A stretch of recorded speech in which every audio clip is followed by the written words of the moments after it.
आप सभी को राधे राधे। आप सभी का हमारी इस वीडियो में हार्दिक स्वागत है। आज की इस वीडियो में हम आपको पाप मोचनी एकादशी की व्रत कथा सुनाएंगे। इस साल पाप मोचनी एकादशी 25 मार्च को मनाई जाएगी।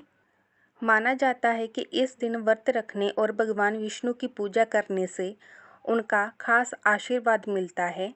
चैत्र मास के कृष्ण पक्ष की एकादशी तिथि 25 मार्च को सुबह 5:05 पर शुरू होगी और तिथि का समापन 26 मार्च को सुबह 3:45 पर होगा। इस दिन भगवान विष्णु और माता लक्ष्मी की पूजा अर्चना होती है। साथ ही विशेष चीज़ों का दान भी करना चाहिए। ऐसी मान्यता है कि पाप मोचनी एकादशी व्रत का पारण ना करने से साधक शुभ फल की प्राप्ति से वंचित रहता है।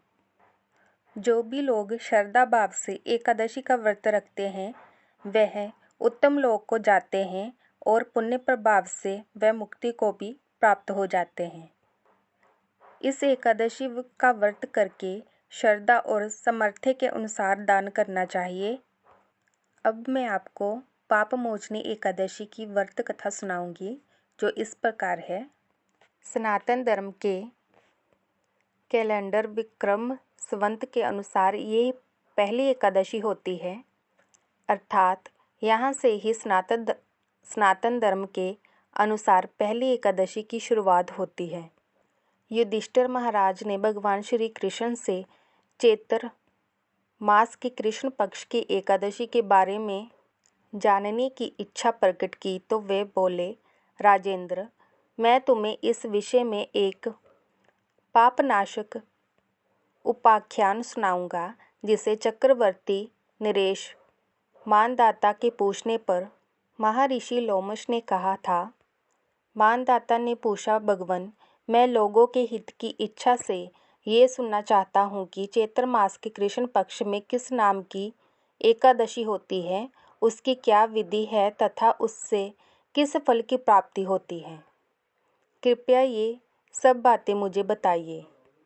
लोमश जी ने कहा, नृपश्रेष्ठ, पूर्व काल की बात है। अप्सराओं से सेवित चैत्ररथ नामक वन में जहाँ गंधर्वों की कन्याएं अपने किंकरों के साथ बाजे बजाती हुई विहार करती है, मंजुघोषा नामक अप्सरा मुनिवर मेघावी को मोहित करने के लिए गई। वे महर्षि चैत्ररथ वन में रहकर ब्रह्मचर्य का पालन करते थे। मंजुघोषा मुनि के भय से आश्रम से एक कोस दूर ही ठहर गई और सुंदर ढंग से वीणा बजाती हुई मधुर गीत गाने लगी। मुनि श्रेष्ठ में गावी घूमते हुए उधर जा निकले और उस सुंदर अप्सरा को इस प्रकार गान करते देख बरबस ही मोह के वशीभूत हो गए। मुनि की ऐसी अवस्था देख मंजुघोषा उनके समीप आई और वीणा नीचे रखकर उनका आलिंगन करने लगी। मेघावी भी उसके साथ रमन करने लगे। रात और दिन का भी उन्हें बान ना रहा। इस प्रकार उन्हें बहुत दिन व्यतीत हो गए। मंजुघोषा देवलोक में जाने को तैयार हुई। जाते समय उसने मुनि श्रेष्ठ मेघावी से कहा, ब्राह्मण, अब मुझे अपने देश जाने की आज्ञा दीजिए। मेघावी बोले, देवी, जब तक सवेरे की संध्या ना हो जाए तब तक मेरे पास ही ठहरो। अप्सरा ने कहा, विप्रव, अब तक ना जाने कितनी ही संध्याएं चली गई, मुझ पर कृपा करके बीते हुए समय का विचार तो कीजिए। लोमश जी ने कहा, राजन, अप्सरा की बात सुनकर मेघावी चकित हो उठे। उस समय उन्होंने बीते हुए समय का हिसाब लगाया तो मालूम हुआ कि उसके साथ रहते हुए उन्हें 57 वर्ष हो गए। उसे अपनी तपस्या का विनाश करने वाली जानकर मुनि को उस पर बड़ा क्रोध आया। उन्होंने शाप देते हुए कहा, पापिनी, तू पिशाचिनी हो जा।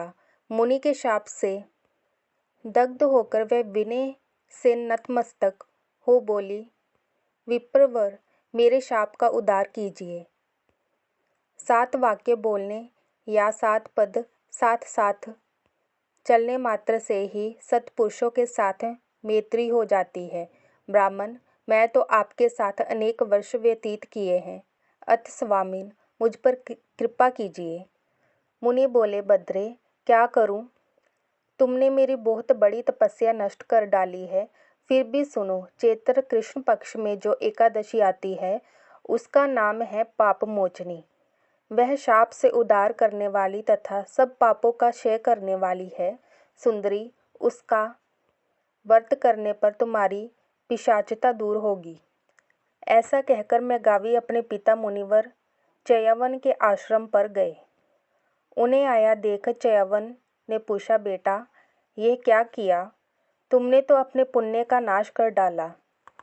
मेघावी बोले, पिताजी मैंने अप्सरा के साथ रमन करने का पातक किया है। अब आप ही ऐसा प्रायश्चित बताइए जिससे पातक का नाश हो जाए। चयवन ने कहा, बेटा चैत्र कृष्ण पक्ष में जो पाप मोचनी एकादशी आती है उसका व्रत करने पर पाप राशि का विनाश हो जाएगा। पिता का ये कथन सुनकर मेघावी ने उस व्रत का अनुष्ठान किया। इससे उनका पाप नष्ट हो गया और वे पुण्य तपस्या से परिपूर्ण हो गए। इसी प्रकार मंजू घोषा ने भी उस उत्तम व्रत का पालन किया। पाप मोचनी का व्रत करने के कारण वह पिशाचनी योनि से मुक्त हुई और दिव्य रूपधारिणी श्रेष्ठ अप्सरा होकर स्वर्गलोक में चली गई। भगवान श्री कृष्ण कहते हैं, राजन, जो श्रेष्ठ मनुष्य पाप मोचनी एकादशी का व्रत करते हैं उनके सारे पाप नष्ट हो जाते हैं। इसको पढ़ने और सुनने से सहस्त्र गोदान का फल मिलता है।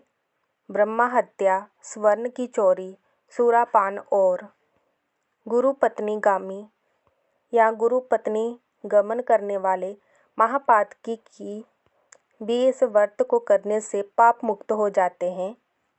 ये व्रत बहुत पुण्यमय है। भगवान श्री हरि नारायण की जय। माता लक्ष्मी की जय। ऐसी और कथाएं सुनने के लिए हमारे इस चैनल को सब्सक्राइब कीजिए, लाइक कीजिए और वीडियो को ज़्यादा से ज़्यादा शेयर कीजिए।